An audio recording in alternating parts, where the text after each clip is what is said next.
Muy bien, amén. Y como a ustedes les gusta mucho la palabra, entonces yo les traigo una enseñanza muy buena en la que vamos a aprender muchísimo en esta noche, y también los hermanos que nos están escuchando por la radio y los hermanos que nos están recibiendo esta señal por medio de nuestras plataformas digitales. Vamos a aprender mucho. Se llama la fe. Yo hablo mucho de la fe y hablo mucho de la esperanza y hablo mucho de la gracia y hablo mucho de la justicia y hablo mucho de la misericordia, porque estos son pilares fundamentales en nuestra vida. Y nuestra vida no tendría sentido si nosotros no entendemos claramente lo que está revelado en la palabra. Y a mí me gusta enseñar para la vida práctica, o sea, para que usted lo aplique todos los días. Y algo que usted tiene que aplicar todos los días es la fe. Usted tiene que aplicar fe en todo, absolutamente en todo. Entonces hay que empaparse cada vez más de lo que es la fe, porque no se ha enseñado todo lo que pertenece a la fe, ni tampoco terminaremos de enseñar todo mientras estemos en la tierra. Pero hay que aprender y hay que llegar al punto clave de cómo yo puedo ser un cristiano de fe y qué significa la fe. Muy bien, y para hablar de la fe vamos al capítulo de la fe, ¿verdad? Que es Hebreos capítulo 11, versículo 1. Y nuestro texto bíblico, debería usted tener un cuaderno y un lapicero, porque les voy a enseñar cosas muy buenas en esta noche que si usted no las anota, se lo aseguro que se le olvidó cuando salió de acá. Se le va a olvidar cuando sale de aquí, se lo aseguro. Por eso, a Visión de Multitudes hay que traer Biblia, cuaderno y lapicero y un buen marcador para marcar los textos en la Biblia. Porque si usted viene a oír, y le quiero decir, las enseñanzas que yo doy, si usted solo las oye, se le olvidan. Las enseñanzas que yo doy son enseñanzas donde yo dedico mucho tiempo para prepararlas. Por lo tanto, si usted no anota, a usted se le va a olvidar lo que yo estoy enseñando.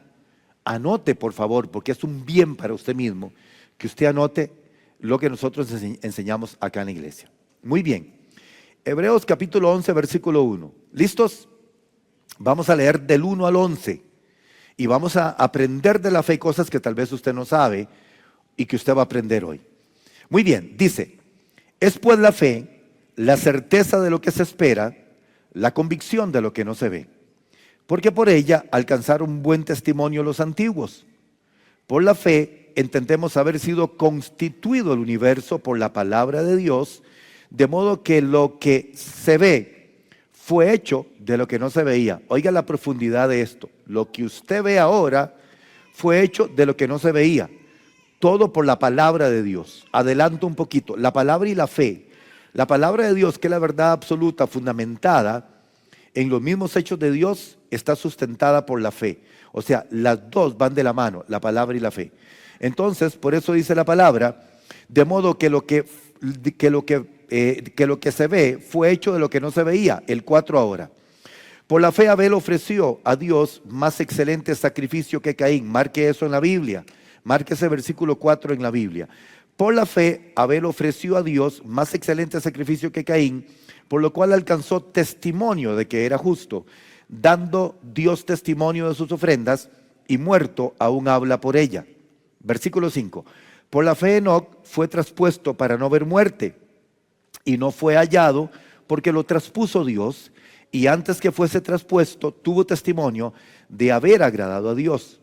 Versículo 6. Pero sin fe es imposible agradar a Dios, porque es necesario que el que se acerca a Dios crea que le hay y que es galardonador de los que le buscan.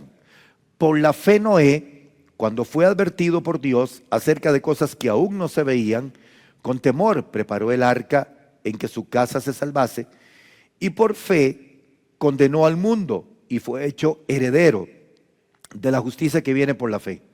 Por la fe Abraham, siendo llamado, obedeció para salir al lugar que había de recibir como herencia, y salió sin saber a dónde iba. Por la fe habitó como extranjero en la tierra prometida, como en tierra ajena, morando en tiendas con Isaac y Jacob, coherederos de las mismas promesas, porque esperaba la ciudad que tiene fundamentos, cuyo arquitecto y constructor es Dios. Versículo 11. Por la fe también la misma Sara, siendo estéril, recibió fuerza para concebir y dio a luz aún fuera del tiempo de la edad, porque creyó que era fiel quien lo había prometido. Nosotros no podemos ser cristianos sin tener fe. Es imposible. Es imposible decir, yo soy cristiano y no tengo fe. Nosotros nos autodenominamos creyentes, pero para ser creyente yo tengo que tener fe, porque la fe es la base de la vida cristiana. Entonces, todos estos textos que hemos leído en esta noche, nosotros podemos encontrar aquí las razones por qué la fe es tan importante. Entonces, es necesario que nosotros comprendamos qué es la fe y de qué está compuesta la fe. Y como a mí me gusta mucho estudiar directamente desde el griego la palabra del Señor, y me gusta mucho también analizar del hebreo los textos bíblicos, entonces vamos a aprender algo muy bueno en esta noche, pero tiene que poner bastante atención. A mí me gusta mucho el griego y el hebreo, me gustaría mucho hablarlos, los dos idiomas, pero por lo menos los estudio y entonces busco textos bíblicos en el griego y en el hebreo para comprender más. ¿Por qué razón? Porque tanto el idioma hebreo como el griego son muy amplios. ¿Ve? Por ejemplo, yo puedo decir en español te amo, y te amo en español es eso, te amo, pero te amo en griego es un desglose de muchas cosas, y en hebreo también. Entonces hay que estudiar la palabra para comprender qué es cuál es la clave de todo esto y cómo nosotros aprendemos muchísimo mejor. Les voy a enseñar un versículo en griego y ustedes van a aprender griego conmigo esta noche. ¿Qué les parece? ¿Quiere aprender griego conmigo? Pero tienen que, y los que están en la casa también. Entonces, usted tiene que repetir lo que yo digo. Vamos a leer Hebreos 11:1 en griego. Y después de que lo estudiemos en griego, vamos a estudiar las raíces de las palabras en griego para que usted vea qué impresionante cómo aprendemos nosotros de la palabra del Señor. ¿Están listos? Ok, en español, Hebreos 11:1 es pues la fe, la certeza de lo que se espera, ¿ve? Es pues la fe, la certeza de lo que se espera, la convicción de lo que no se ven. En griego, vea qué bonito es. Se lo voy a leer primero y después usted y después lo vamos a aprender. O por lo menos usted lo va a repetir conmigo. En griego es estin de pistis, el pisomenon hipostasis, pragmaton elecchos oublepomenon. Eso es Hebreos 11:1 en griego. ¿Vieron? ¿Quién lo quiere repetir? Ok, vean, en español me dice, es pues la fe, la certeza de lo que se espera, la convicción de lo que no se ve. Pero en griego, la definición de Hebreos 11:1 es una enseñanza impresionante para nosotros. Y yo quiero que usted me siga. Diga conmigo, estin de pistis, para que usted salga aquí diciendo, hablé griego hoy. Hablé griego en visión de multitudes. Ve, entonces, si usted no repite conmigo, entonces usted no puede decir que habló griego, pero si usted repite conmigo, usted dice, hoy en la iglesia hablamos griego. ¿Qué le parece? ¿Listos? Ok, diga conmigo, estin de pistis, no, pero dígalo fuerte, estin de pistis, el pisomenón, estin de pistis, el pisomenón. Hipostasis. Vea qué fácil lo aprendemos. Ve, ya aprendimos lo primero.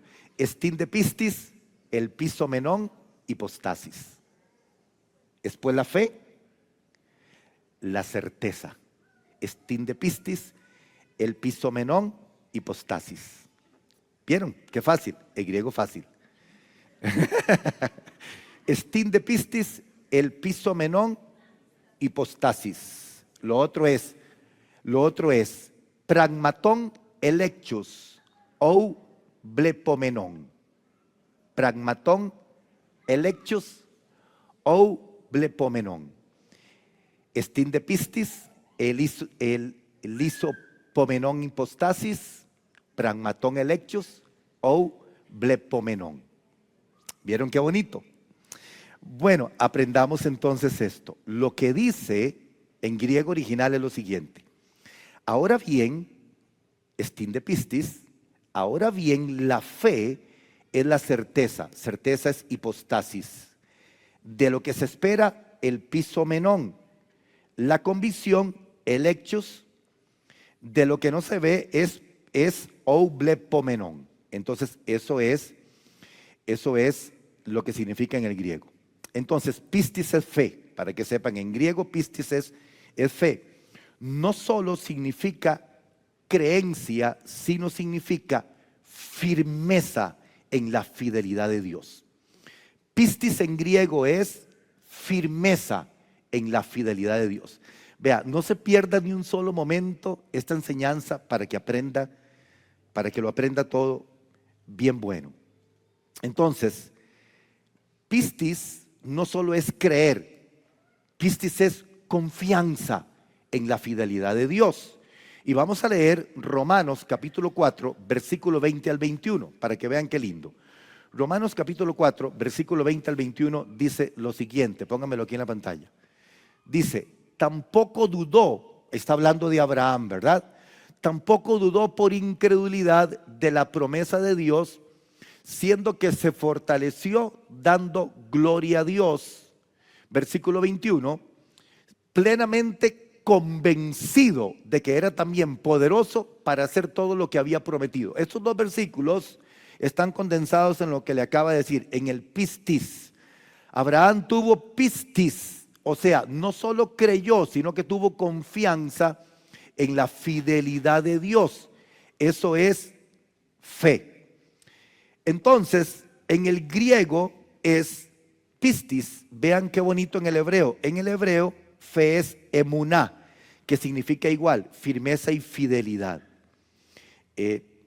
Las dos palabras, tanto en el griego, la fe, tanto en el griego como en el hebreo, tienen una convergencia perfecta, ¿verdad? En el hebreo emuná, que significa firmeza y fidelidad.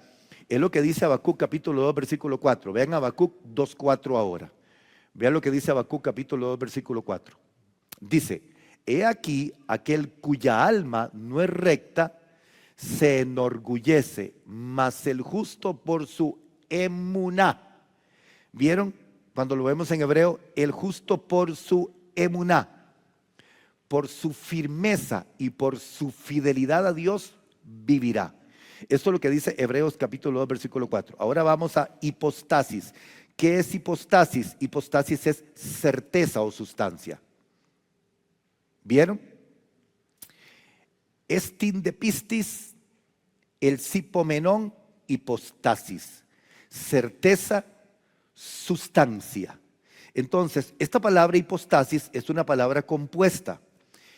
En el griego se usan mucho las palabras así compuestas para nosotros poder entender. En el griego la palabra hipostasis se compone de dos palabras. Hipo, que se escribe H-Y-P-O, hipo significa debajo, y estasis, con ese primero, stasis significa estar de pie. Esto da a entender como que algo que sostiene o fundamenta. Esto es el hipostasis, algo que sostiene o fundamenta. Y aquí hay algo, hay un versículo en la Biblia, hermano, que a mí siempre me ha impresionado para entender el hipostasis, lo que sostiene o fundamenta. Si la fe es la certeza, o sea, la sustancia, lo que sostiene y fundamenta, yo tengo que entender entonces en mi vida cómo lo aplico. Me gusta mucho lo que dice Hebreos capítulo 1, versículo 3. Miren qué versículo más impresionante es este. Hebreos 1:3. Dice Hebreos 1:3. Póngamelo en la pantalla, por favor. Hebreos capítulo 1, versículo 3. Dice, oigan qué versículo más tremendo, léalo conmigo despacito. El cual, siendo el resplandor de su gloria y la imagen misma de su hipostasis, de su sustancia. Son versículos impresionantes estos. Léalo despacito. El cual, siendo el resplandor de su gloria y la imagen misma de su sustancia, y quien sustenta todas las cosas con la palabra de su poder, habiendo efectuado la purificación de nuestros pecados por medio de sí mismo, se sentó a la diestra de la majestad en las alturas. Lógicamente está hablando del Señor Jesús. Pero lo que la palabra del Señor dice aquí es que todas las cosas hasta el día de hoy están siendo sustentadas por la palabra de su poder. ¿Qué significa que está siendo sustentado? Significa, es igual que sostenido. La palabra sustentar en el diccionario de la lengua española tiene muchos significados, entre ellos sostiene. Entonces, Hebreos 1:3 dice que todas las cosas están siendo sostenidas por la palabra de su poder. ¿Qué significa que está siendo sostenida con la palabra de su poder? Significa que todas las promesas de Dios hasta el día de hoy tienen cumplimiento en nuestra vida, y cada promesa que está escrita en la palabra, yo debo de creerla para mí, porque lo sostiene el fundamento mismo de la fe en su palabra. Cuando yo tomo una promesa de Dios, que es un hecho legal de Dios para mi vida, yo debo de creerlo, porque en el Señor es sí, porque todo en el Señor tiene un principio de legalidad para que se cumpla. Cuando dice la Biblia que todas las cosas son sustentadas por la palabra de su poder, es que Dios sostiene todo hasta el día de hoy para que todo tenga cumplimiento en nuestra vida. ¿Cómo podíamos nosotros definir que o poder entender nosotros que una estrella pueda sostenerse en el espacio? Una sola estrella es más grande que la Tierra.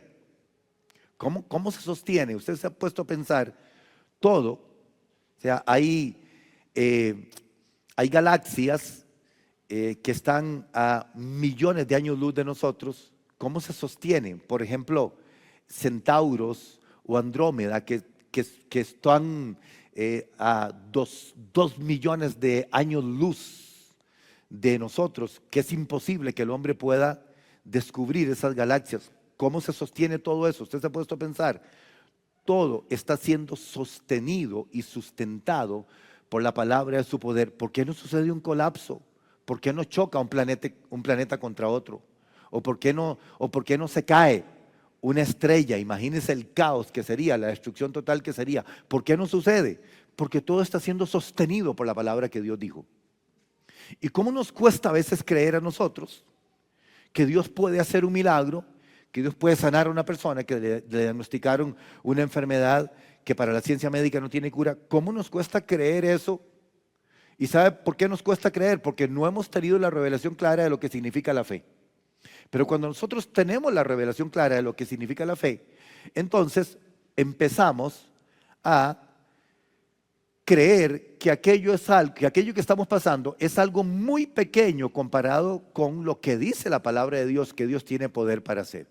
Entonces, el hipostasis es eso, es lo que sostiene, es lo que fundamenta, y la palabra de Dios es lo que sostiene todo a nuestro favor. Ahora vamos a otra palabra que es como lo más esencial en el griego de este versículo 1, es la palabra elecchos, que se escribe E-L-E-C-G-C-H-O-S, elecchos, como decir helechos, pero elecchos. Y elecchos es una palabra impresionante, porque elecchos significa convicción y evidencia, y elecchos es la prueba legal. Entonces, les voy a enseñar un poquito de derecho. Los abogados, y sobre todo en el caso mío, que yo me especialicé en derecho penal, esto de elecchos es vital para poder entender. Se lo voy a explicar así. Digamos, cuando hay un imputado y va a juicio y el Ministerio Público no hace la acusación con un buen elemento probatorio, un sustento probatorio que pueda indicar que hay evidencia de que aquella persona es el actor de la comisión de un delito, de una acción punible ante la ley. Entonces, si el Ministerio Público a la hora del juicio, los elementos de prueba son elementos de prueba débiles, o sea, el elecchos no son convincentes para el juez, posiblemente el juez dará una absolutoria por un principio legal que se llama indubio pro reo, que significa hay duda de que la persona haya cometido el delito. Entonces podrían absolverlo por duda o por certeza. ¿Por qué razón? Porque no hubo suficiente elecchos, o sea, no hubo suficiente elemento de probatoria, sustento probatorio en el juicio. Entonces, hay un montón de cosas que la gente no entiende cuando oye una noticia, por ejemplo, y dicen, por ejemplo ahora, vean lo que sucedió ahora. Se lo voy a decir solamente para poder entender esto un poco legal, porque Es muy bonito cuando uno armoniza la Biblia con todo esto. Por ejemplo, ahora esto, vea. Lamentablemente asesinaron a un oficial del OIJ, ex jefe en Guapiles. Hay varias personas involucradas, se supone, en el homicidio, lamentablemente. Llevaron a una audiencia, medida cautelar, a un muchacho de 20 años. El juez dictó una de las medidas cautelares, que es como la medida cautelar extrema, que es la prisión preventiva, y resulta ser que no hubo suficientes elementos de prueba para que existiera, en derecho se llama un grado de probabilidad de que este muchacho fuera el actor de la comisión del delito. Entonces, vea lo que sucedió, exactamente sucedió hoy. El mismo Ministerio Público solicitó al juez que cambiara la medida cautelar al muchacho, que supuestamente fue el que cometió el delito, y entonces ya está afuera, está libre. Vean lo que pasa.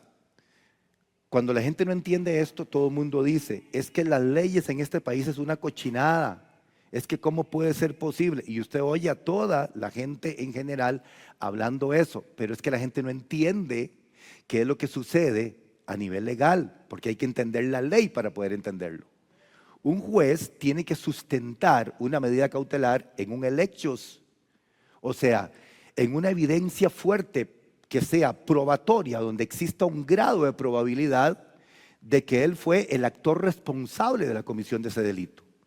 Entonces, si el elemento probatorio no es sustentable, y entonces hay una serie de variaciones y que traen aspectos de duda para el juez, entonces el juez, como administrador de justicia, no puede retener a una persona privado de libertad si no hay un hechos que sustente aquello. Vean qué bonito esto con la Biblia. Entonces, estos elementos probatorios es lo que indica si una persona al final es culpable o no. O por ejemplo, cuando existen los delitos de flagrancia, que no es fragancia, es flagrancia. Los delitos de flagrancia es cuando una persona es encontrada en el mismo acto de la acción delictiva en el momento. Entonces, toda la prueba de que cometió el delito, de que es actor responsable, por ejemplo, cuando los jueces leen el por tanto en un juicio, el por tanto es la resolución final de un juicio, entonces el juez hace una lectura como más o menos así. Se encontró a fulano de tal, actor responsable del delito de robo agravado en tal situación, y con base al concurso material o al concurso ideal, entonces es condenado a tantos años de prisión, porque fue encontrado tal vez en un acto de flagrancia, o sea, en el momento que estaba cometiendo el delito, lo encontraron. No existe ahí ninguna duda. Todos los hechos están a favor de que fue el actor responsable del delito. Entonces es una resolución por certeza, o sea, fue. Traigámoslo ahora a la Biblia para que nosotros lo podamos entender. La prueba legal o el argumento demostrativo de la fe es esa convicción que está establecido en la palabra del Señor. Y vean que aquí hay un versículo en el libro de Juan, capítulo 16, versículo 8. Juan 16, 8. Miren lo que dice Juan, capítulo 16, versículo 8. Dice, y cuando Él venga, convencerá, el hechos. ¿Ves que es la prueba indubitable? Cada vez que usted encuentre la palabra convencer, se refiere a esta raíz griega. Y cuando Él venga, está hablando del Espíritu Santo, convencerá al mundo de pecado, de justicia y de juicio. ¿Cómo el Espíritu Santo convencerá al mundo de justicia, de pecado y de juicio? Con evidencia, con elementos probativos que están fuera de la parte emocional, sino de demostración de los mismos hechos de Dios. Los mismos hechos de Dios son demostrados por el Espíritu Santo a nuestra vida con factores probatorios, con evidencia, con convicción de que aquello es realidad. Entonces, ¿Qué es lo que sucede en nuestra vida? ¿Por qué nosotros conocimos al Señor? Porque el Espíritu Santo vino a nuestra vida y nos trajo el elecchos. ¿Qué es el elecchos? El Espíritu Santo nos mostró a nosotros con prueba indubitable que en la condición que vivíamos estábamos perdidos, que estábamos muertos. Y por eso, por una obra del Espíritu Santo, nosotros vinimos a Cristo Jesús. Pero la operación fue interiormente, fue en nuestra vida. Si nosotros hubiéramos pensado toda la vida que estamos bien así como estamos y que no necesitamos salvación ni necesitamos nada, entonces, como muchas personas dicen, no, después yo no necesito eso. Porque en su corazón no existe la convicción, el elecchos de que su vida sin Cristo no tiene sentido alguno. Entonces vean la operación del Espíritu Santo. Esto es lo que está haciendo el Espíritu Santo todos los días. Está convenciendo, está trayendo el elecchos, los elementos probatorios de que el mundo de pecado está perdido y que entonces está convenciendo a la gente de pecado, de justicia y de juicio. Y es por eso que la gente viene a los pies de Cristo, pero es una operación del Espíritu Santo de Dios. Ahora vean qué bonito esto, vean qué lindo esto. Vamos a Efesios capítulo 2, versículos 6 al 8.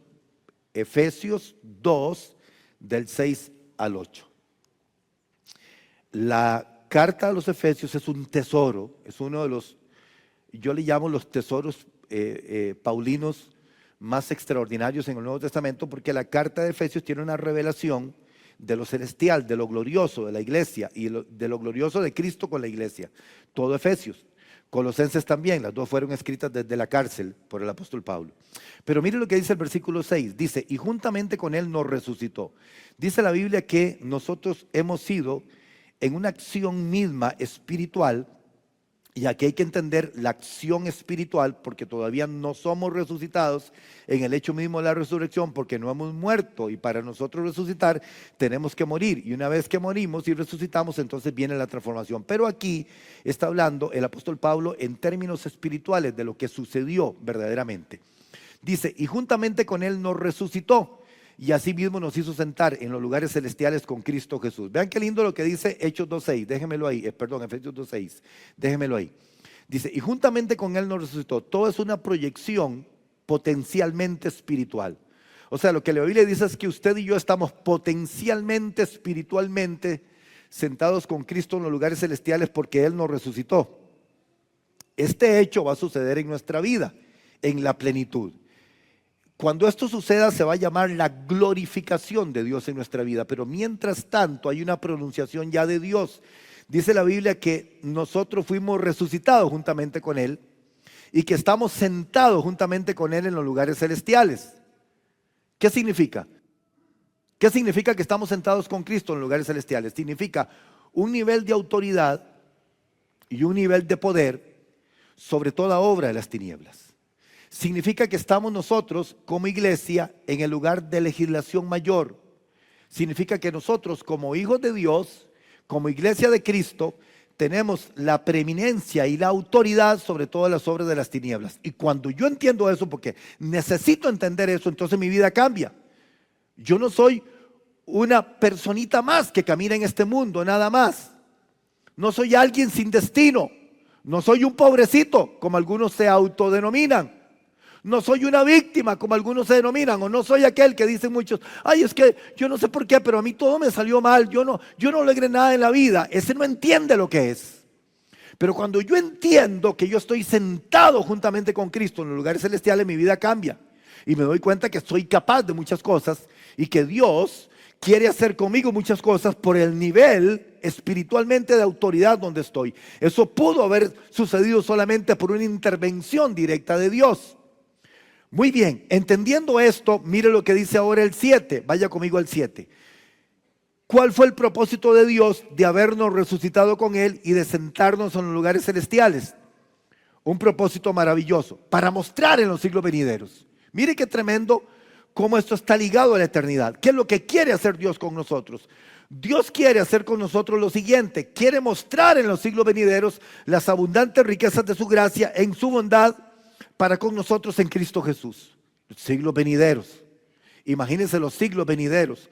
No nos está dando de un periodo limitado de tiempo. Siglos venideros. ¿Cuánto tiempo será?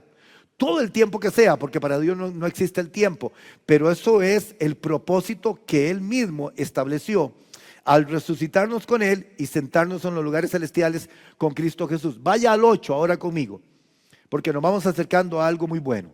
Vea lo que dice Efesios capítulo 2, versículo 8. Dice, porque por gracia sois salvos por medio de la fe. Y hay ahí un punto y coma. Hay que saber leer la palabra del Señor para respetar la puntuación que tiene cada versículo. Ese punto y coma me da a entender muchas cosas. Primero dice que por gracia somos salvos por medio de la fe. Entonces, hay dos elementos maravillosos en esta primera línea del versículo 8. La gracia y la fe. ¿Vieron? La gracia y la fe.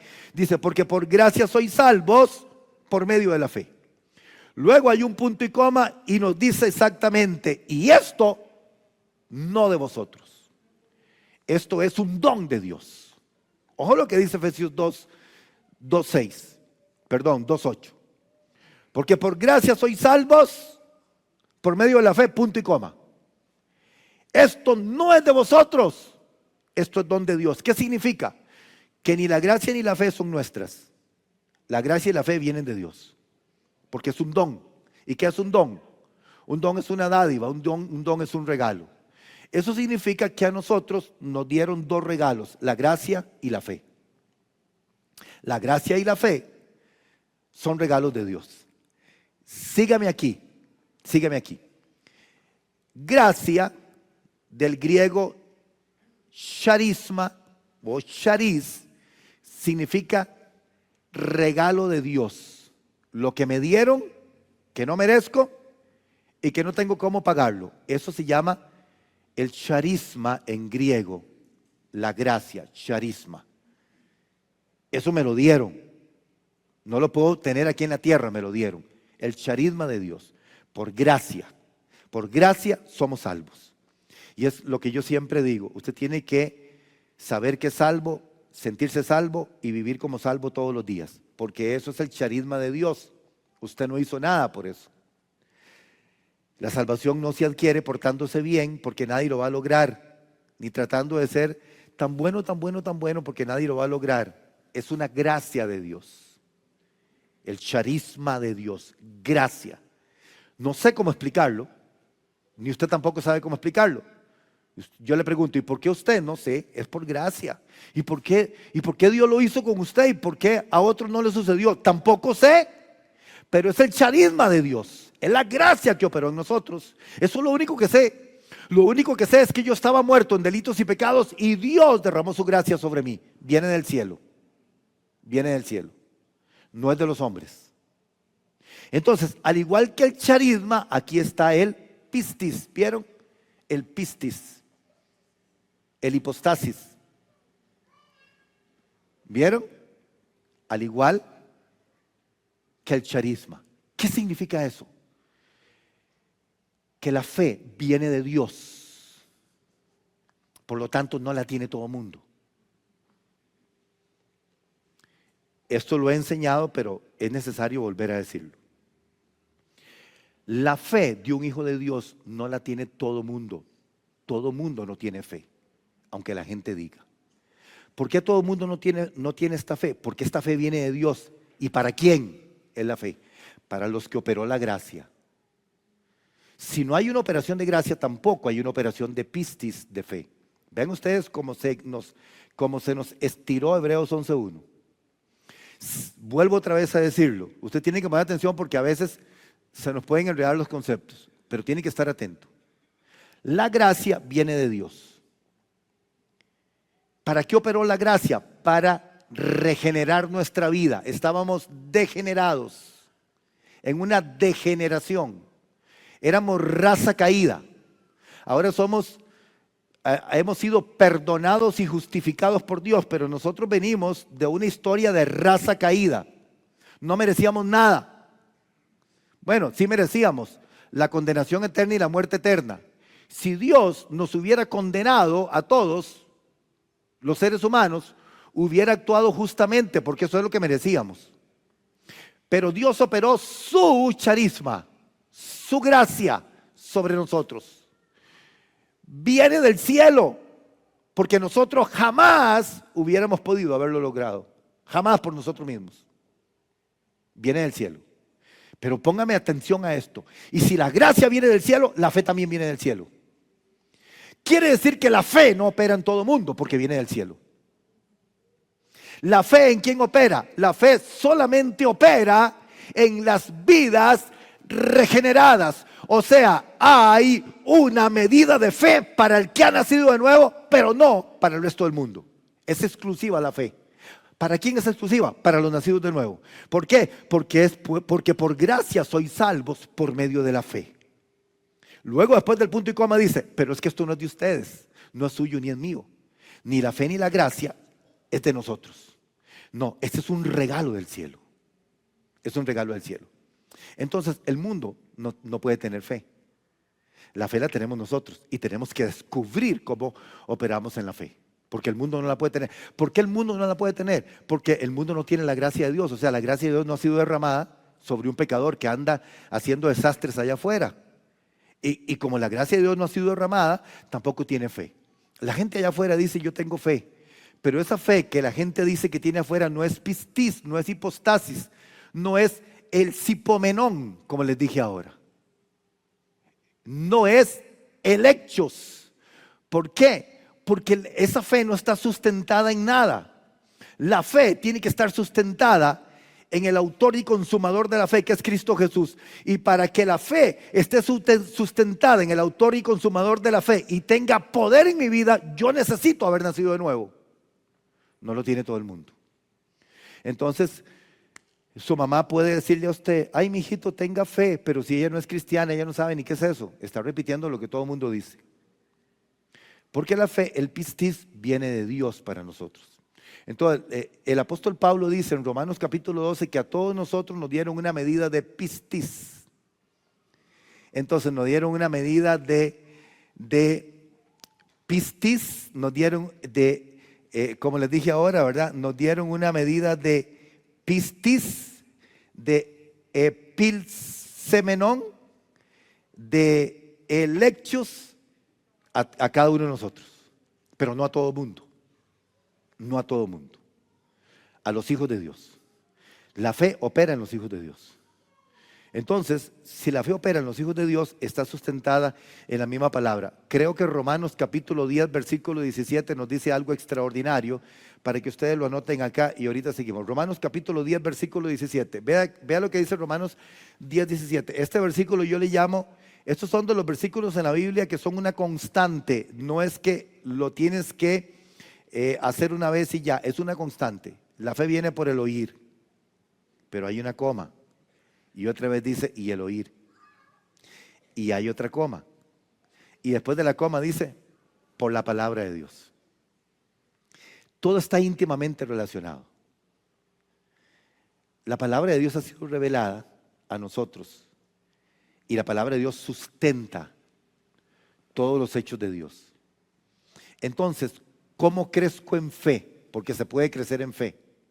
Se puede crecer en fe porque nosotros hemos sido regenerados. O sea, somos una nueva creación. Somos un nuevo linaje. Somos una nueva criatura. Si somos una nueva criatura, en nosotros operó la gracia y entonces la fe de Dios opera en nosotros. Entonces, ¿cómo podríamos leer nosotros Romanos capítulo 10, versículo 17? Así que la fe es por el oír, y el oír, y el oír, y el oír, y el oír. O sea, podríamos extender ese oír y oír, oír todo lo que usted quiera. Cada vez que oyes y oyes y oyes y oyes y guardas en tu corazón la palabra, entre más oyes y oyes y oyes y guardas en tu corazón la palabra, la fe viene y se activa la fe y creces en fe. Es imposible que alguien diga tengo fe, aún siendo cristiano, si no oye y si no guarda. A usted le dieron una medida de fe desde el momento en que usted se convirtió a Cristo, pero si usted es totalmente apático a la palabra de Dios, usted está estancado en la fe. Porque aunque usted diga, soy creyente y tengo fe, la fe no está activada. ¿Por qué la fe no se activa? Porque la fe viene por el oír, y el oír, y el oír, y el oír, y el oír la palabra de Dios. Mire lo que dice Hebreos capítulo 12, versículo 2. Es impresionante, Hebreos 12, 2. Vaya conmigo a la palabra. Hebreos capítulo 12, versículo 2, para enseñarle algo muy bueno acá. Hebreos 12:2. ¿Qué dice el escritor de Hebreos? Que hay que poner los ojos en Jesús. ¿Por qué hay que poner los ojos en Jesús? Porque en el Señor todo comienza y en el Señor todo termina. Por eso mi mirada tiene que estar puesta en Cristo Jesús, no en las circunstancias. No me puede impresionar el entorno que estoy viviendo, ni la noticia que me dieron, ni siquiera mi realidad, porque todos tenemos realidades. Ni siquiera eso. A mí lo que me tiene que impresionar es Jesús. Dígale que está a su lado, te tiene que impresionar Jesús. Jesús nos tiene que impresionar a todos. ¿Por qué? Porque nuestra mirada tiene que estar puesta en Jesús. Si nosotros queremos fe en nuestra vida, nuestra mirada tiene que estar puesta en Jesús. ¿Por qué? Porque en Jesús inicia y termina la fe. No hay ningún otro camino. ¿Vieron? En Jesús inicia y termina la fe. Él es el autor y consumador. Él la inicia y Él la consuma. Yo necesito tener los ojos puestos en Él. Estoy hablando a los nuevos convertidos, a los regenerados, a los que hemos nacido de nuevo. A los que hemos nacido de nuevo tenemos que poner atención a esto. Ponga los ojos en Jesús. Él es el autor y consumador de la fe. O sea, todo lo que tiene que ver con fe va dirigido a Él. Todo, desde el Antiguo Testamento hasta el Nuevo Testamento, todo lo que tiene que ver con fe, todo lo relacionado con la fe, tiene que ver con Jesús, porque en Él son sustentadas todas las cosas y Él sostiene todas las cosas. ¿Estamos de acuerdo? Ok, vamos conmigo a Hebreos, entonces, 11, ya leímos el 1 en griego, ya se lo aprendieron, ¿verdad? Ya se lo aprendieron en griego. Ahora usted llega a la casa y le cuenta a todos, hoy hablé griego en la iglesia, ¿verdad? Usted le cuenta a todos que habló griego hoy. Muy bien, versículo 2 de Hebreos 11:2. Dice que por ella alcanzaron buen testimonio los antiguos y nos hace un desglose. Vamos a leer seguido. Dice, en el 3 dice, por la fe entendemos haber sido constituido el universo por la palabra de Dios, de modo que lo que se ve fue hecho de lo que no se veía. Y este versículo es muy profundo, el 3 es muy profundo. No me pasen al 4, déjenme el 3. Dice, por la fe entendemos haber sido constituido el universo. La única forma de poder entenderlo es por la fe, nada más. No puedo entenderlo por la razón, ni por la lógica.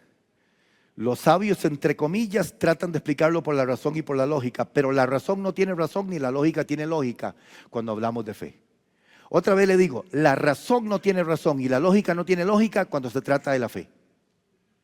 ¿Por qué? Porque por la fe entendemos haber sido constituido el universo, el pistis, el epilsomenón, la hipostasis, el elecchos, todo está conjugado acá.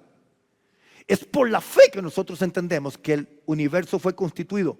¿Por qué? Por la palabra de Dios. Diga conmigo, por la palabra de Dios. ¿Qué significa eso? ¿Qué significa eso? Que la palabra de Dios, vea lo importante que es esto, la palabra tan ligada con la fe, tan de la mano con la fe, que la palabra de Dios es lo que hace que las cosas sean creadas. Diga conmigo, la palabra de Dios es la que hace que las cosas sean creadas. Diga conmigo, porque la palabra de Dios es el elecchos.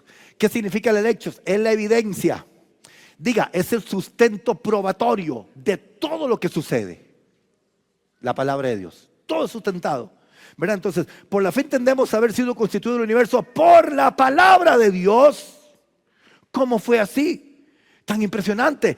De modo que lo que ahora veo fue hecho de lo que no se veía absolutamente nada, pero fue hecho por la palabra. Mire lo que el Espíritu Santo nos enseña a nosotros para que nosotros caminemos en un nivel de milagros en la iglesia. Porque nos dice, todo fue hecho de lo que no se veía. Entonces, si todo fue hecho de lo que no se veía, yo no necesito ver. Usted necesita que suceda un milagro. Usted necesita que se abra una puerta. Usted le está pidiendo algo a Dios que suceda. Y usted dice, ¿cómo sucederá? No creo que vaya a suceder eso, pero ¿cómo sucederá? Muy sencillo, porque todo lo que ha sido hecho y todo lo que vemos fue hecho de lo que no había y no existía. Entonces, eso a mí no me afecta porque yo no ando por vista, yo ando por fe. ¿Por qué? Porque Hebreos 11:3 dice que todo fue creado por la palabra, el universo fue constituido por la palabra, de modo que lo que yo veo ahora, antes no se veía, pero fue hecho por la palabra de Dios. Y si fue hecho por la palabra de Dios, eso significa que cuando yo hablo la palabra, ponga atención a esto que le voy a decir, cuando yo hablo la palabra de Dios, no la palabra mía, la palabra de Dios, entonces yo me convierto en un co-creador con Dios. Diga conmigo, yo soy un co-creador con Dios. Cuando yo hablo la palabra, yo estoy co-creando con Dios. Estoy profetizando. Recuerden, nosotros somos hijos proféticos de un Dios profético. ¿Por qué somos hijos proféticos de un Dios profético? Porque lo que está sucediendo ya Dios lo dijo. Y cuando yo hablo la palabra de Dios, yo estoy profetizando. Es lo mismo que profesar, homologeos, decir lo mismo. Estoy profesando lo que Dios dijo. Y al profesar lo que Dios dijo, estoy co-creando con Dios. Por eso esto es algo muy serio. No las cosas que enseñan ahora, ¿verdad? Porque ahora enseñan un montón de tonteras. Ay, decrete y decrete y decrete. Y usted tiene que decretar esto y tiene que decretar lo otro. Decretar no es bíblico. No ande usted diciendo yo decreto. Eso no es bíblico. No está en la Biblia decretar. El único que decreta es Dios. Nosotros hablamos la palabra, que es diferente. Nosotros confesamos la palabra, que es diferente. Nosotros declaramos la palabra, que es diferente. Nosotros hablamos la palabra, que es diferente. Pero no andamos decretando, porque alguien, estas malas enseñanzas que dan desde los púlpitos, alguien se para ahí frente a una casa muy bonita y dice, yo decreto que esa casa será mía. Y ni siquiera trabaja el vagabundo y anda decretando que esa casa sea de él. Eso no existe. Esas cosas no existen. Esas son emociones locas de la gente. Eso no existe. Dios no opera así. Dios opera por la fe. Dios no opera porque usted nada más se pase ahí y usted dice, yo decreto que soy mío. No pasa nada. Nada va a pasar. Las cosas pasan cuando usted habla la palabra de Dios, de modo que lo que no es puede llegar a ser cuando nosotros aprendemos a creer el pistis de Dios, la sustancia de Dios, el hipostasis, el hecho de Dios, que es la prueba inevitable de que aquello que no veo va a suceder. Porque todo se sustenta en los principios de legalidad de Dios. Ahora, siga leyendo conmigo, porque se pone más bueno todavía. 4, versículo 4. Por la fe, póngale atención a este versículo, porque posiblemente usted no había comprendido qué significa este versículo hasta el día de hoy. Por la fe, Abel ofreció a Dios más excelente sacrificio que Caín. ¿Por qué Abel ofreció a Dios más excelente sacrificio que Caín? Estas cosas a mí me intrigan mucho. ¿Por qué? ¿Por qué Abel ofreció más excelente sacrificio que Caín? Y dice la Biblia, por lo cual alcanzó testimonio de que era justo. Ojo, justo. Márqueme esa palabra. Ahorita la voy a decir. Por lo cual alcanzó testimonio de que era justo, dando Dios testimonio de sus ofrendas, y muerto aún habla por ella. ¿Por qué la ofrenda de Abel fue mejor que la de Caín? Ay, Pastor Rodolfo, muy fácil, ya tengo la respuesta. Porque Caín lo que llevó fue un poco de lechugas y un poco de repollos y un poco de tomate y a Dios le gustaba más. Bueno, Dios no era así como tan vegetariano y por eso es que no le gustó. Y como Abel le llevó una ovejita bien gordita, dijo el Señor, me la voy a hacer asada la leña. No. ¿Por qué la ofrenda de Abel fue mejor que la de Caín? Aprendamos. Léalo de nuevo. Todo está ligado a la fe. Todo. Y no es una casualidad que usted venga leyendo en el salón de la fe un versículo, está hablando de la fe y de un pronto a otro te habla de una ofrenda. ¿Qué tiene que ver eso? Ojo, vamos de nuevo. Por la fe Abel ofreció a Dios más excelente sacrificio que Caín, por lo cual alcanzó testimonio de que era ¿qué?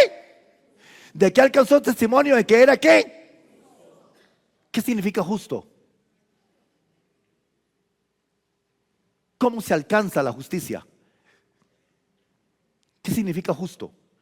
Porque justo es una palabra que yo la entiendo en el Nuevo Pacto, pero justo en el Antiguo Testamento y justo en el libro de Génesis dice que él alcanzó el testimonio de que era justo. O sea, dice la Biblia que la ofrenda de Abel hizo que Dios hiciera una declaración de justicia en él, al punto que se convirtió en algo memorial, porque sucedió en Génesis y luego lo nombran en Hebreos. Pero ¿el justo qué? ¿El justo qué? ¿El justo qué? Por la fe vivirá. ¿Qué significa aquí eso? Que el justo por la fe vivirá. En Hebreos 11:4, porque eso pasó en Génesis. ¿Qué significa? Justo, justicia, justificación. Si la justificación solamente viene por medio, póngale atención a esto, la justificación solamente viene por medio de la cruz. No hay otra forma de ser justificado uno, es solamente por la cruz, por la sangre de Cristo. Al que no conoció pecado, 2 Corintios 5:21, al que no conoció pecado, por nosotros Dios lo hizo pecado, para que fuésemos hechos justicia de Dios en él. Ese es el principio de legalidad. El principio de legalidad es que él no conoció pecado, pero Dios lo hizo pecado para que nosotros fuéramos hechos justicia de Dios en él. Se llama principio de legalidad. Se llama justificación por imputación. Tuvo que haber habido un imputado inocente declarado culpable para que a mí me absolvieran. Al que no conoció pecado, por nosotros lo hizo pecado, para que fuésemos hechos justicia de Dios en él. ¿Qué significa esto con lo que estamos leyendo de Hebreos capítulo 11 versículo 4? ¿Qué significa? Por lo cual alcanzó testimonio de que era justo. ¿Qué me enseña esto? Deberíamos de marcar en la Biblia la palabra justo. ¿Qué me enseña? ¿Qué me enseña? Que Abel alcanzó testimonio de que era justo. Oiga esto. Dice la Biblia que hubo otro hombre que fue llamado amigo de Dios. ¿Quién fue llamado amigo de Dios en la Biblia? ¿Ah? Abraham fue llamado amigo de Dios. Y dice la Biblia que Abraham, habiéndose equivocado tanto como nos equivocamos nosotros, no se preocupe si usted se equivoca, Abraham se equivocó mucho. Imagínense que yo leí en el libro de Génesis que Abraham le dijo a Faraón de Egipto: ella no es mi esposa, ella es mi hermana, porque la Biblia dice que Sarai era muy guapa, muy linda, muy hermosa, dice la Biblia. Entonces dice Abraham, no, hombres, yo digo que es mi esposa, entonces me matan para quitármela, porque es muy linda. Voy a decir que es mi hermana. Randall, usted tiene que decir la verdad, ¿o yo? Voy a decir que es mi hermana, dice Abraham, voy a decir que es mi hermana, porque si digo que es mi esposa me matan. Y vea, le voy a decir algo que yo descubrí en la Biblia, que tal vez usted no ha descubierto. Esta metida de escarpines de Abraham fue terrible, porque el faraón le dijo: ¿cómo se te ocurre haber hecho esto? ¿Por qué me dijiste que Sarai era tu hermana? ¿No ve que yo la tomé por mujer? Así dice la Biblia, por si usted no lo sabía. La Biblia dice que ese error, no, pero este es Abimelech, este fue después. Hay otro antes con Faraón. Abimelech se salvó porque Abimelech, es que fueron dos. Abimelech casi, pero Abimelech era temeroso de Dios. No, Abimelech no la tomó, pero Faraón sí. Entonces, vea usted el montón.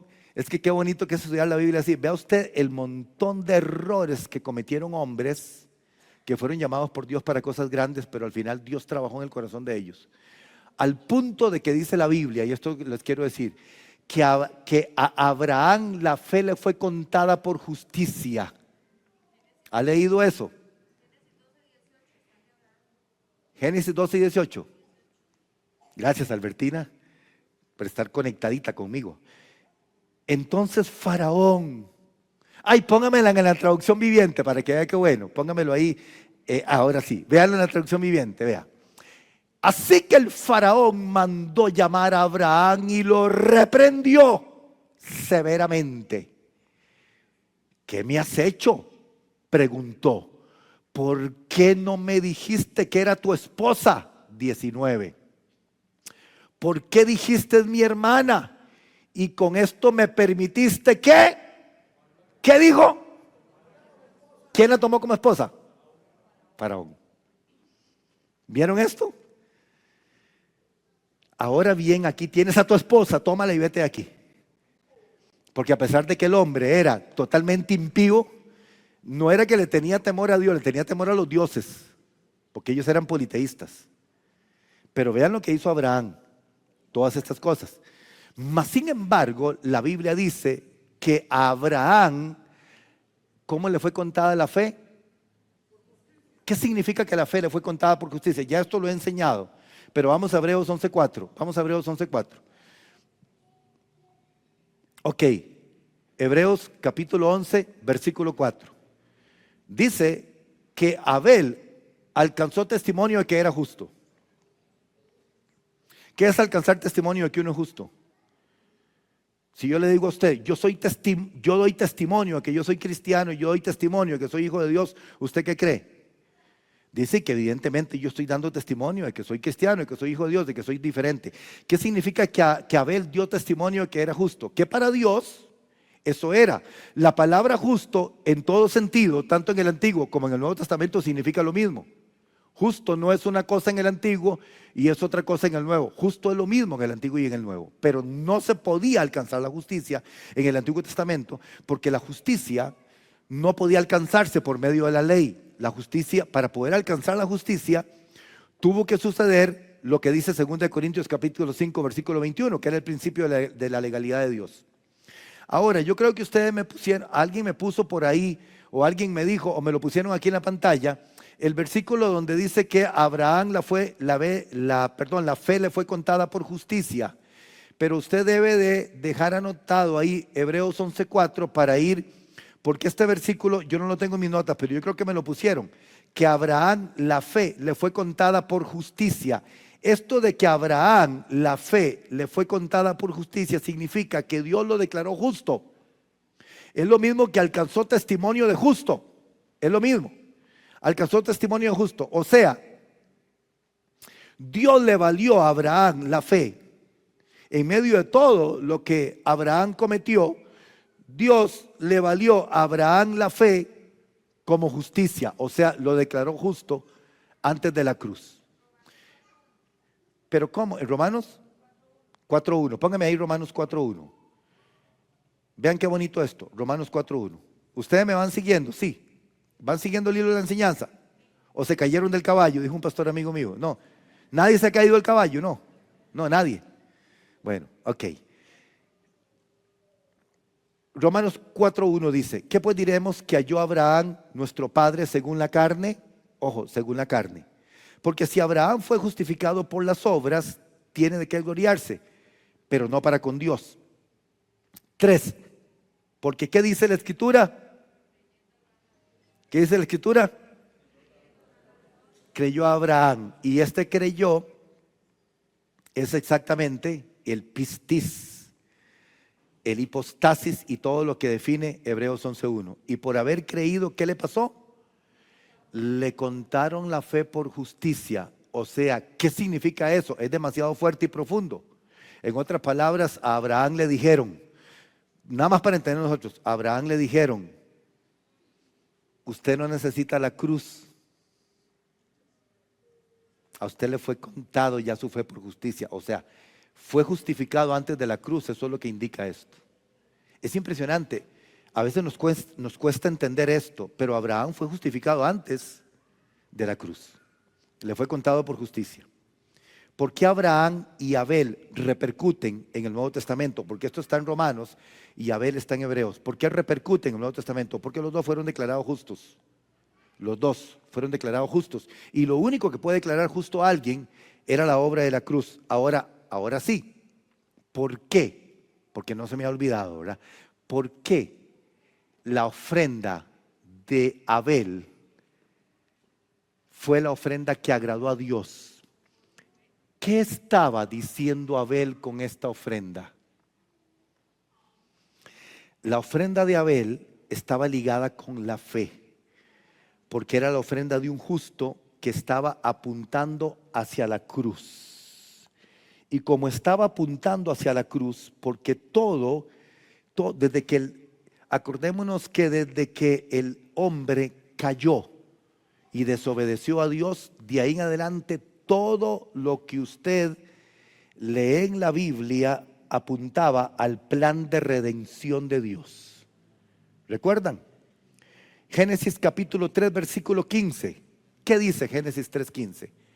Es el evangelio en miniatura o el prototipo del evangelio, dicen los teólogos o los eruditos bíblicos. Génesis 3:15. Este es el evangelio en miniatura. Esta es la primera vez de una promesa de redención después de que el hombre cae, porque todo lleva una línea perfecta hacia la cruz. La ofrenda de Abel apuntaba a la cruz. ¿Por qué apuntaba a la cruz? Porque era una ofrenda de sangre y era una ofrenda que estaba ligada a la fe, al sacrificio de Cristo.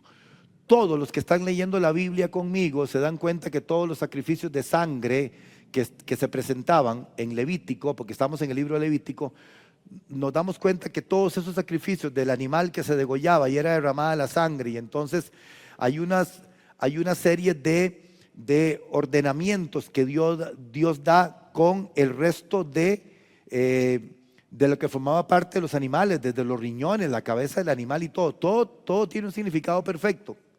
Pero la sangre era rociada y por medio de la sangre entonces era el perdón de los pecados del pueblo. Ajá, Hebreos 9:22. Vea lo que dice Hebreos 9:22. Vea para que vea que todo está ligado. Hebreos capítulo 9, versículo 22. Y casi todo es purificado según la ley, con sangre. Y sin derramamiento de sangre no se hace remisión. Sin derramamiento de sangre es imposible que se remita, que suceda remisión de los pecados. Entonces, todo en la Biblia, después de que el hombre cae, apunta al sacrificio de Cristo. Y el sacrificio de Cristo está ligado con la fe, porque es imposible ser salvo y ser justificado sin fe. Entonces la ofrenda de Abel apunta al sacrificio de Cristo y por eso agradó a Dios. Agradó a Dios porque la ofrenda de Abel fue una ofrenda profética, fue una ofrenda que hablaba sobre la justicia, hablaba sobre la remisión, hablaba sobre el acto de propiciación por los pecados. La ofrenda de Abel estaba ligada a la cruz y en la mente de Dios sí estaba eso, aunque jamás Caín lo podía entender. Ahora sí, vamos a Génesis 3:15, porque ya ahorita vamos a terminar. Génesis 3:15. ¿O no terminamos? Génesis 3:15. ¿Usted entiende este versículo? ¿Lo comprende? Dios, ¿a quién le está hablando aquí Dios?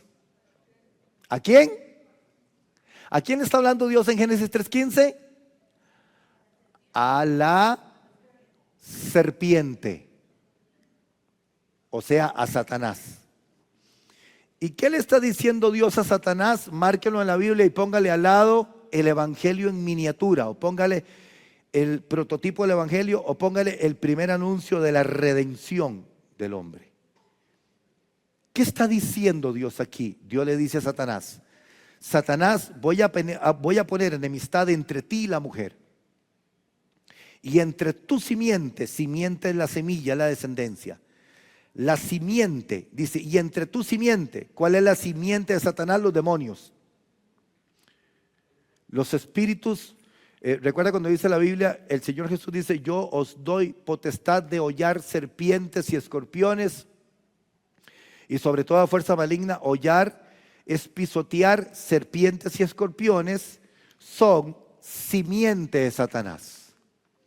Entonces, pondré enemistad entre ti y la mujer, entre tu simiente y la simiente suya.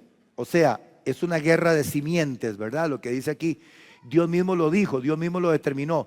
Dios determinó una guerra de simientes. Estamos en guerra. Dígale que está a su lado, estamos en guerra. Estamos en guerra de simientes. Dice, la simiente de la mujer, te herirá en la cabeza, y tú y tu simiente le herirás en el calcañar. Entonces, lo que aquí está diciendo Dios es que en esta declaración de guerra, la simiente de la mujer que es Cristo y por consecuencia la iglesia herirá a Satanás en la cabeza y a la simiente de Satanás en la cabeza. ¿Qué significa una herida en la cabeza? Significa mortal, una herida mortal, de muerte. Si usted oye que lamentablemente en un accidente a una persona le quedó expuesto su cerebro, o sea, se le abrió el cerebro, fue un golpe en la cabeza, usted inmediatamente pensará, es muy difícil que se salve porque un golpe en la cabeza o una herida en la cabeza es mortal. Entonces, a nosotros, la simiente de la mujer, que es Cristo, que es la iglesia, en esta guerra de simientes, Dios dijo que nosotros heriríamos a Satanás en la cabeza. Esta es la acción de la fe. La acción de la fe hiere a Satanás en la cabeza. O sea, son heridas de muerte contra todas las obras de las tinieblas. Mientras tanto, a Satanás y a su simiente le dieron un permisillo. Lucas 10:19, exactamente. Lucas 10:19, por si lo quieren. ¿Cuál fue el permisillo que le dieron a Satanás? Para que usted no se asuste. ¿Cuál fue el permisillo? Porque hay gente que le dice, bueno, ay pastor, yo no sé qué hacer. Es que es una cosa y otra y el Satanás se levanta aquí, se levanta allá, ya no sé qué hacer, me voy a volver loco, dice la gente. Vean el permisillo que le dieron a Satanás. A Satanás le dieron el permisillo de hacerle a usted una cortadilla en el talón, en el calcañar. ¿Eso es una herida de muerte? Jamás. Usted se pone una curita y sigue adelante. Pero la declaración de nosotros hacia las obras de las tinieblas es mortal. Esto solamente es una operación por la fe. Aquí os doy potestad de hollar serpientes y escorpiones y sobre toda fuerza del enemigo y nada que. Esta es una operación de fe. Esto no tiene que ver con nada físico. No es que usted se va a parar y los va a majar a todos. No, esta es una declaración de fe. Es que por fe usted va a hollar a las serpientes, a los escorpiones y toda fuerza maligna. Y dice que por fe a usted nada lo puede tocar, nada le puede hacer daño. A la gente que vive por fe, a la gente que le cree a Dios, a la gente que camina con Dios, nada le hará daño porque hay una supremacía. Hay un grado superlativo en lo que Dios dijo en la palabra que tiene que ver con nosotros por encima de todas las obras de las tinieblas. Eso es fe.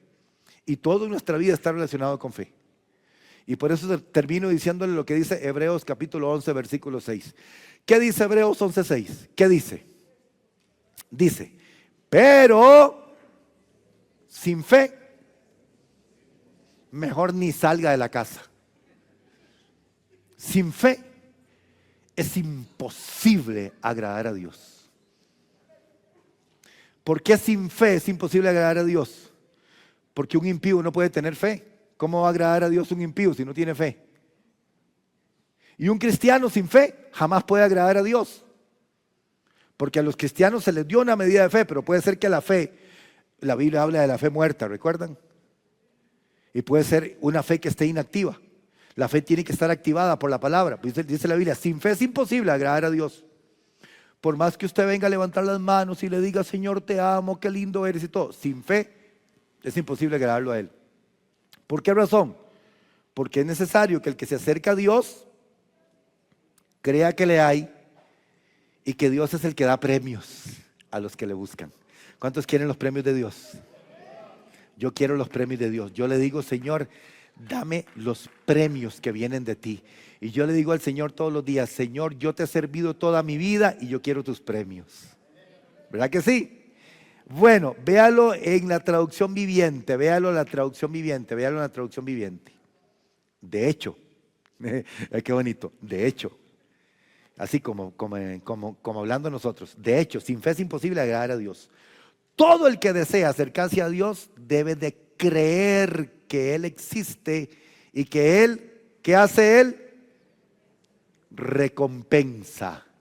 Diga conmigo, Dios recompensa a los que le buscan con sinceridad.